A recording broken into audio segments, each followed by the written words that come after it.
They're not betting this horse. I hope not. Not looking at sheets. They're looking at who the horse ran against and what the horse did. We're getting a price with this horse. Good.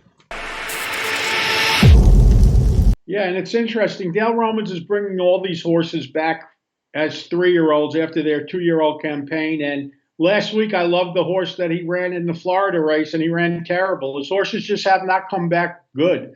And this is another case of it. He had the 11 as a 2-year-old. This horse came back with a 22. Okay. Well, that's interesting. Then I'm probably not excited about that because I was thinking that might not be a bad idea. And look, at 10-1, it's still not a bad idea. These things out to you, sir. Well, that's why you're on my network, and on this channel. The big bucks. Yeah, exactly. I'm not making a case for this horse. He's like a million other horses in the race. Chad likes this. This horse made Chad's list? Yes. Well, I could tell you a secret. On Monday, he will not be on Chad's list.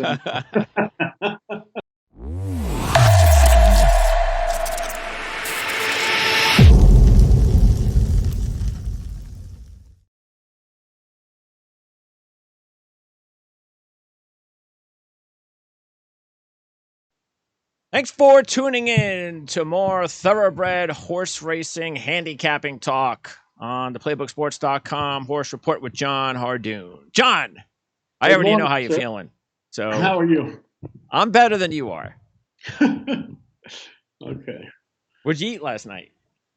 I don't know. I went to some restaurant in town here in Saratoga. Was it seafood?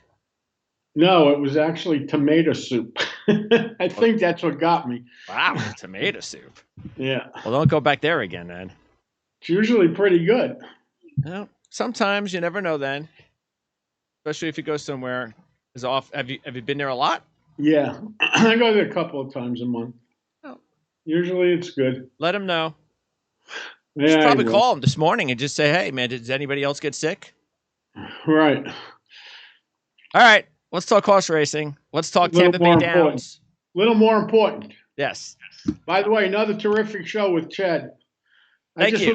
I just would like to let him know and you know that I'm the best owner he has because I never say squat about anything. And that's it. Whatever he tells me, I say, yes, sir. And I pay my bills on time. So that makes me a good owner. Sure sounds like it. Yeah, because that was one of the topics was I asked him the question regarding how he deals with owners and how the owners basically force themselves into making decisions even though they don't know anything. And again, separating the ones that do and don't know anything. Because there are a lot of owners that don't know anything.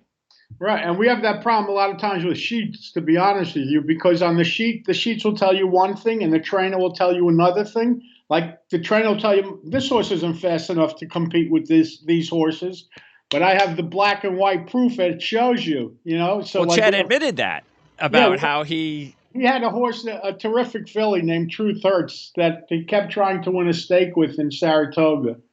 And she was just like a notch below, you know, and she would run like 12s and you needed like a 10 or a 9. And he was just you know, he did win a lot of money with it. She did well for him and she's still racing. She just made her first start back a few weeks ago and she'll be fine. But that's the problem, you know.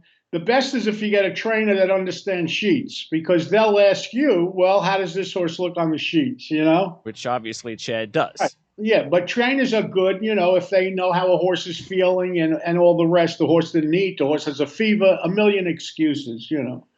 But that's why you got to find the perfect mix. And Chad is, believe it or not, like that. He understands how to read the sheets, and he knows his job. He takes terrific care of horses. You know, not that I'm advertising for him or anything, but anyone that has a horse and wants to give him a good horse, they have no fear in doing so. I mean, he trained Mind Your Biscuits, which was one of the all-time leading horse, you know, one of the great horses of all time. And, of course, had his big breakthrough over in Dubai, which is where Chad is heading next week. So I have one more show with Chad on Monday in the States before he heads to Dubai, and then that should be quite interesting and fun. Even though, like I was telling Chad, I said, well, how are we going to know you're in Dubai? He told me he's taking a picture on a camel for you. Yeah. So How's your filly? When's your, because we had that discussion as well regarding the virus breakout. 4 horses left in the race. We wouldn't have been worse than second, that's for sure. Just bad luck. I mean, she's been a little bit unlucky. She got beat a zap last time. Less than a no she got beat.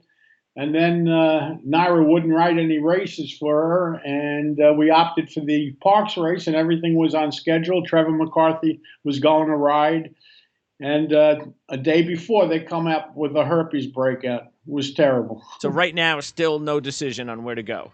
Yeah, we're pointing for April 2nd, the Bourbonette at Turfway Park. So one last chance. One last chance. All right. Chance a believer, and he made me a believer. Where did you say? Turfway Park. Turfway Park. Where is that? It's a Tapeta track. It's synthetic. And believe it, synthetic. I thought you weren't a synthetic fan. Synthetic. But at least I have an excuse if she doesn't run well. There you go. That damn synthetic track. Did me in. Yeah. All right. Well, we'll definitely be rooting for you. No question about it. But last week we had some more Derby races. We talked about that as well. And thanks, by the way, for giving us the sheets live on the air. Yeah, I happened to be listening, and it was great. I got a text from you, and yes. And Jake in the office was kind enough to bang those numbers out for us in a hurry. So. Because they were slow. Yeah. And was there any particular horse last week that you were impressed with? Not really. I don't think we saw the Derby winner last week. Even though the horse in California that ran that horse ran well. Animal King, yes, dominated. Yes. Yeah, but what was the sheet number on that horse? I think a 9. Okay, so was that a forward move?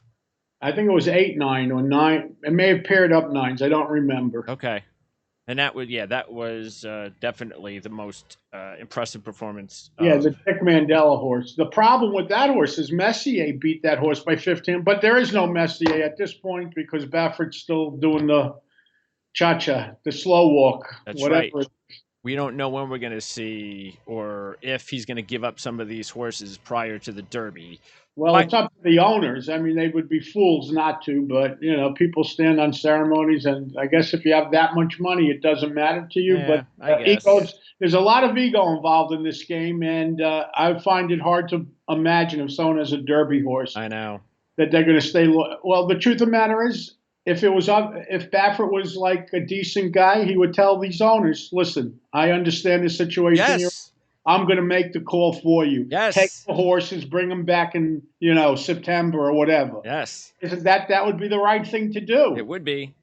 Because he can go and steal points, and then they won't even count.